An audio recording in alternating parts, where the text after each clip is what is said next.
নির্বাচন আসন্ন এবং বিজেপির মূল বিরোধী রাজনৈতিক দল কাগজে পত্রে বা বর্তমান রাজনৈতিক পরিস্থিতি বা সরকার যদি আমরা দেখি তাহলে সেখানে বিজেপির শরিক দল মথা, কিন্তু এডিসিতে বিজেপির প্রধান বিরোধী দল হচ্ছে তিপ্রা মথা এবং সেই তিপ্রা মথার ঘরে ধাবা বসানোর কাজ করছে বিজেপি।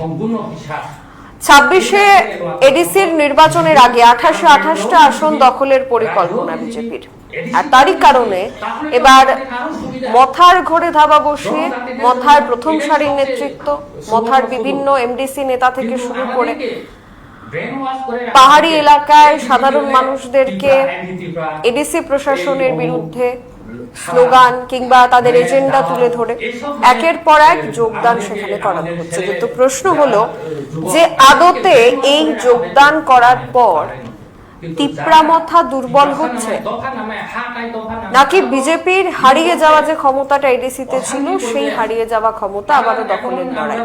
যে 11% ভোট বিজেপির 2018-র তুলনায় 2023-এ কমেছিল, সেই ভোট আবারও নিজেদের দিকে আকর্ষণ করার লড়াই চলছে।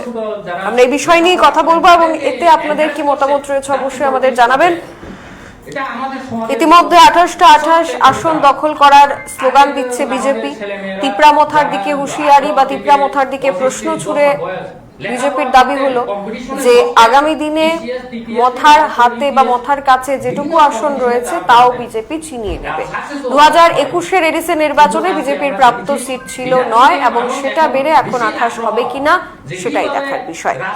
আজকে যে ঘটনাটা ঘটেছে সেটা হলো বিজেপি ঘটা করে তিপ্রা মথার বেশ কিছু নেতৃত্ব এবং বেশ কিছু পরিবারের সদস্যদেরকে যোগদান করিয়েছে, তাও আবার ত্রিপুরা প্রদেশ বিজেপি কার্যালয়ে। সেখানে প্রায় 55 পরিবারের 275 জন ভোটার তারা তিপ্রা মথা দল ছেড়ে বিজেপিতে যোগদান করে, এতটুকু পর্যন্ত বিজেপি জানিয়েছে। এবং সেখানে তিপ্রা মথার বেশ কিছু গুরুত্বপূর্ণ নেতৃত্বরাও নাকি বিজেপিতে যোগ দিয়েছেন, যার মধ্যে গুরুপদ দেববর্মা, উদিনা রূপিনী সহ এমন 5 নেতৃত্ব ছিলেন যারা মথা ছেড়ে বিজেপিতে যোগ দিয়েছেন। তাহলে কি যে সম্ভাবনা প্রকাশ করা হচ্ছিল যে বিজেপির রেকর্ড রয়েছে যে বিভিন্ন রাজ্যে যে শরিক দলগুলির সাথে বা যে আঞ্চলিক দলগুলির সাথে তারা জোটে থাকে বা যে আঞ্চলিক দলগুলি বিজেপিকে সমর্থন করে, সেই আঞ্চলিক দলগুলি ধীরে ধীরে দুর্বল হয়ে পড়ে। ত্রিপুরা রাজ্যে এর প্রকৃষ্ট উদাহরণ হচ্ছে আইপিএফটি।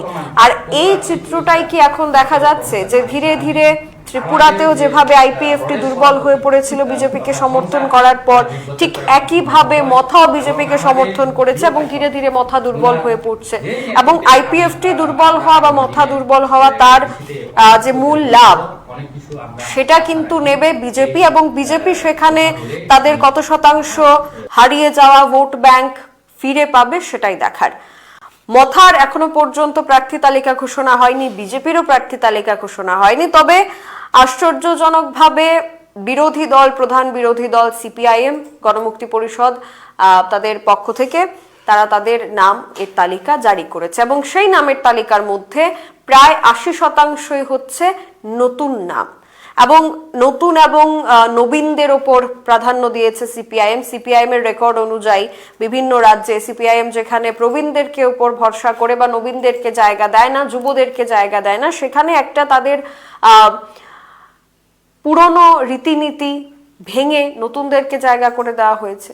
কিন্তু এখনো পর্যন্ত শাসক দলে থাকা 2 শরিক দল, শাসন ক্ষমতায় থাকা 2 দল বিজেপি এবং মথা, তারা এখনো পর্যন্ত প্রার্থী তালিকা ঘোষণা করতে পারেনি।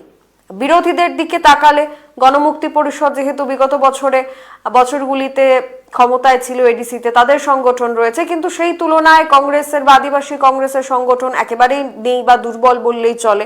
তো সেক্ষেত্রে শাসক দলের প্রার্থী তালিকা ঘোষণা না হওয়া এবং প্রার্থী তালিকা ঘোষণার আগের বড় বিষয় হচ্ছে যে আদতে বিজেপি এবং মথা কিভাবে লড়াই করবে, একে অপরের সাথে হাতে হাত মিলিয়ে আসন ভাগাভাগি করে লড়াই করবে নাকি একে অপরের বিরুদ্ধে লড়াই করবে। এবং যদি একে অপরের বিরুদ্ধে লড়াইও করে, এই লড়াইটা কি তিপ্রাসাদের জন্য হবে, ভোটারদের জন্য হবে, এডিসির মানুষের জন্য হবে, নাকি এই লড়াইটা পরিকল্পনা মাফিক লড়াই হবে?